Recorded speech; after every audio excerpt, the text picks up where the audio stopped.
Hey there and welcome back to NBA 2K17. My name is Pete and today we complete the first year with the Chicago Bulls in NBA 2K17's MyGM or MyLeague mode.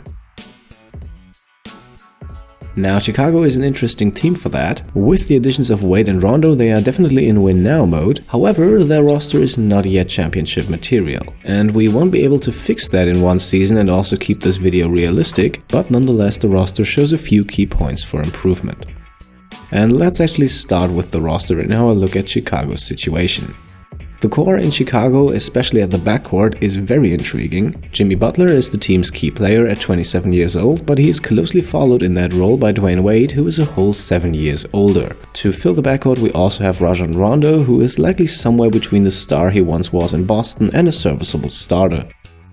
As you can see already, the age difference between those three is a bit of a problem, but sadly one that we can't really get rid of in the first year without making a huge blockbuster trade, and I would like to stay away from those.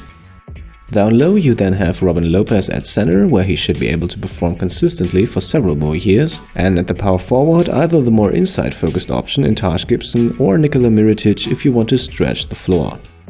Chicago's bench is quite good. We have a few very nice pieces, most importantly Michael Carter-Williams at the point guard, as well as Doug McDermott and Bobby Portis at the forward. Then you have rookie Denzel Valentine and the guards Jerian Grant and Isaiah Canaan as third string options at their positions, and that gives you some additional depth.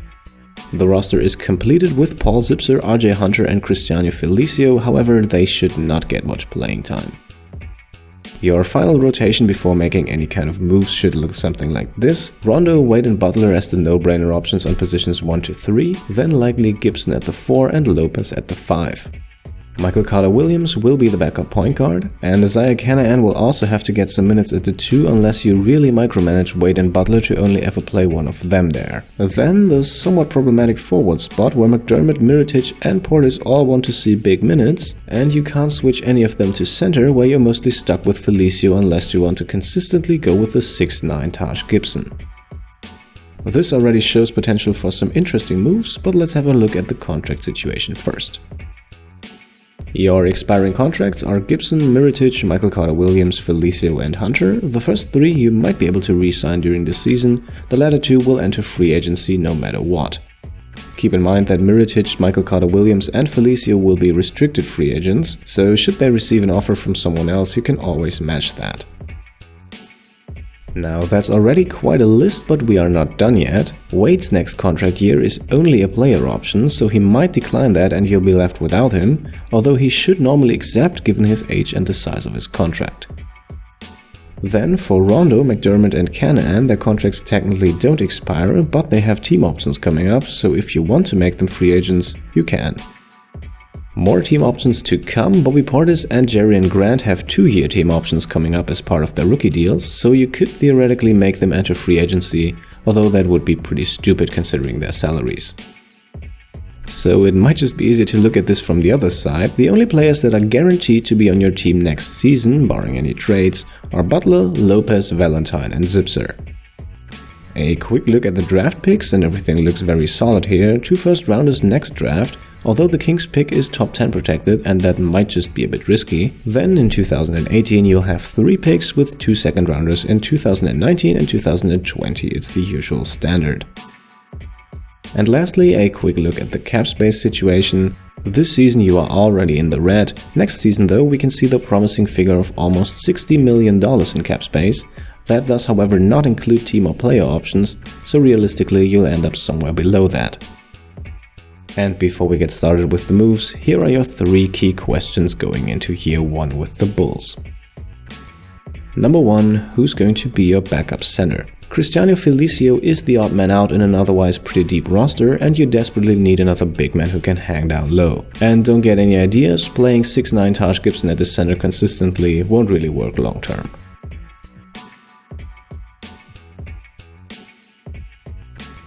Question number 2 concerns the structure of the rotation on the forward spots with Butler, MIROTIC, Gibson, McDermott and Portis. That's 5 players for 2 positions, and only Butler can really make the switch to guard, where Wade is already set at the starter with considerable minutes. And then the last question, and probably the most difficult one, do you trade Dwyane Wade? His contract is eating up a ton of cap space and he has a player option coming up, so that might happen for one more year. He's also getting pretty old, but he is your second best player and still one of the elite guards in the game. A quick disclaimer at this point, I decided not to trade Wade for the sake of realism in this video. I don't think it makes sense that the Bulls sign him and then trade him away immediately in year 1 of his contract. I also made no trade decisions for Butler, Lopez and Rondo, I think that's pretty obvious, and also for the young up-and-comers in Valentine, Portis and McDermott. I do however have 2 prime trade targets, and those are Taj Gibson and RJ Hunter. Both are expiring contracts that you cannot re-sign, and those are always at the top of my list. And now, without any further ado, let's get started with move number 1. And that would be to trade Taj Gibson and preferably one of your backup guards for another center. Now, acquiring another center should be your priority, and it should be a priority before the season starts.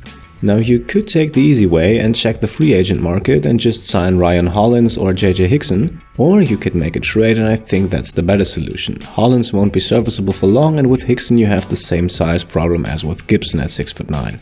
You want to trade Gibson because, like I said earlier, he's an expiring contract, and all 3 of Portis, McDermott and MIROTIC can play the power forward. This relaxes your small forward spot a bit as well, and you can start MIROTIC with no downgrade at the power forward.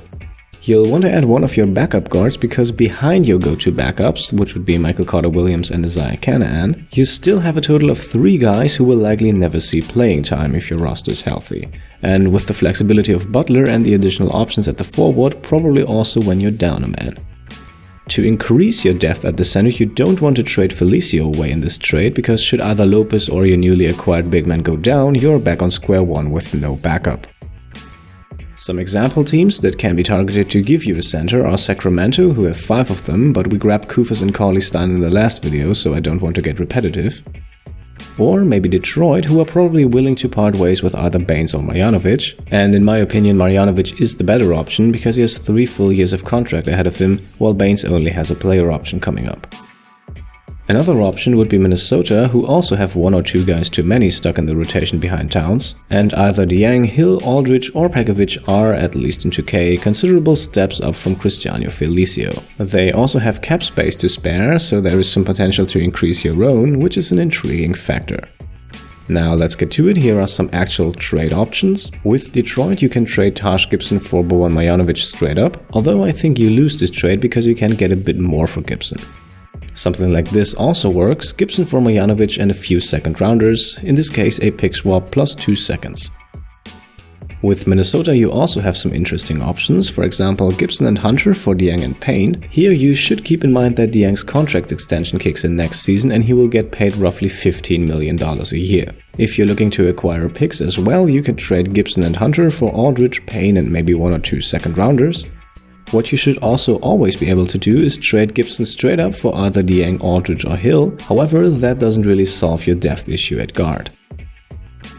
The trade I went with is this one, Gibson and Zipser for Hill and Payne. This gives us a nice backup big man and we are able to clear $3.81 million in cap space, which also pulls us back out of the negative. Now comparing Dieng and Hill, Dieng is probably the better prospect, but his price tag is huge and with lots of team and player options coming up, that might screw our flexibility in the offseason. In this trade we are also able to get rid of a guard in Zipser without adding another one, and Payne has a team option coming up, so if you want an additional big man at the end of your bench you can pick that up for roughly $3 million. Our starting lineup after the trade now has MIROTIC at the power forward, a dedicated backup center behind Lopez for 20 to 25 minutes every night, and some new space in the forward rotation to give both McDermott and Portis 15 to 20 minutes off the bench. Felicio slides down to the end of the line and we have our roster cleaned up nicely. You could now strip away every minute from Canaan and go for a 9-man rotation, which will feature Butler at the 2 guard whenever Wade sits. That is up to personal preference though, I like the 10-man rotation a lot better. Now compared to move number 1, move number 2 is rather small, and it is to get rid of RJ Hunter if you haven't included him in the previous trade. Just like Gibson, Hunter is an expiring contract who will enter unrestricted free agency and you might want to get something for him in return. I admit it's a bit tricky to pull that off because most teams are full and you can't just flip him for a second rounder straight up, but you could do something like this. Trade him for another low-profile expiring contract and include a second-round pick swap where you get the better of the 2 picks. That way you still have some salary off the books after the season and the ability to move up slightly in the second round. Granted, that's not much, but better than nothing. Now, if you can't package anything together, don't worry, you're not losing much. Move number 3 is then relatively straightforward again. Re-sign Nikola MIROTIC and, if possible, Michael Carter-Williams. MIROTIC should be willing to do so by the end of December and you can give him a nice long deal. Now, if you want to stay above the cap next year and plan to take the team options of Rondo, McDermott, Portis and Grant and factor in the player option for Wade, then you have about 12.5 million to divide between MIROTIC and Michael Carter-Williams for the next year. Now, Carter-Williams might not want to resign, but don't worry too much about that. He is a restricted free agent, so you can always resign him, and with the cap space you have going into next season, you can also always go after another solid backup option. In theory, you can also promote Jerian Grant to your backup point guard, although that would certainly be a step down from Carter-Williams. And those are your 3 moves. You should probably make the playoffs, maybe in the lower seeds though, but barring any injuries, that seems like a realistic target. In one of my seasons, I made it all the way to the conference finals as a 6th seed, but don't get your hopes up, this Chicago team will likely not win a championship. Keep an eye out for where the Kings end up though, because if their draft pick lands outside of the top 10, it's yours. The chances that this happens are relatively slim though, and if you don't want to take them, you could also consider trading the pick for whatever you might desire. No matter where you pick, in the draft you might want to go after another center if you did not acquire a young one in the trade. This can very well be a long-term prospect, as you should get some nice production out of Lopez for a few more years, but it's always nice to have a replacement up and ready once Lopez's time comes to move on. Now let's talk about the options, and Wade will most likely take his player option. If he doesn't, then congratulations, you just freed up $23 million to spend in free agency. Don't expect that to happen though. Next, the team options for Portis and McDermott are no-brainers in my opinion. With Grant and Canaan, it's more up to you. I think 1.7 million for Grant as a third-string point guard is okay, and the same really goes for Canaan, so I took both. At this point, you have about $19.5 million in cap space left, more than enough to take the team option of Rondo. However, you can also let him go and try to re-sign him a long-term and cheaper in free agency. Keep in mind that taking his option will reduce your cap space to 6.2 million, which you'll need to sign a backup point guard and fill a few roster spots. Speaking of backup point guard, and assuming that he did not want to re-sign during the regular season, the qualifying offer for Michael Carter-Williams is only 4.36 million, and that should be extended. 1.5 million for Felicio is also alright to keep a third center on board, and then you can enter free agency. Now, I personally did not take the team option for Rondo and offered him something cheaper on a 3+1 year deal with a team option. I also offered a very similar deal to Michael Carter-Williams, who actually wanted slightly more money. I had about $17 million to divide between the two, but it's also not a problem if something is left after the deals are made. Keep in mind that because of his restrictedness, someone might throw an offer at Michael Carter-Williams and you have to match. My advice would be to set yourself a limit on how far you want to go before looking for another option. And that's it. Your roster going into the next season should look more or less like the one from last year, however with some slight improvements and a cleaned up rotation. Now we get into the contract year of Dwyane Wade, and depending on your decision regarding the team option of Rondo, also in his. That is at least 1, maybe even 2 huge contracts expiring, and that should open up a lot of new possibilities. That's it for my part though. Let me know in the comments below how you would handle the Bulls in MyGM. Click the playlist on the top left to check out all other videos I made for 2K17, or if you simply like what I'm doing and want to support the channel, then click the trophy icon on the top right to subscribe. Thank you for watching, and I'll see you next time. Cheers!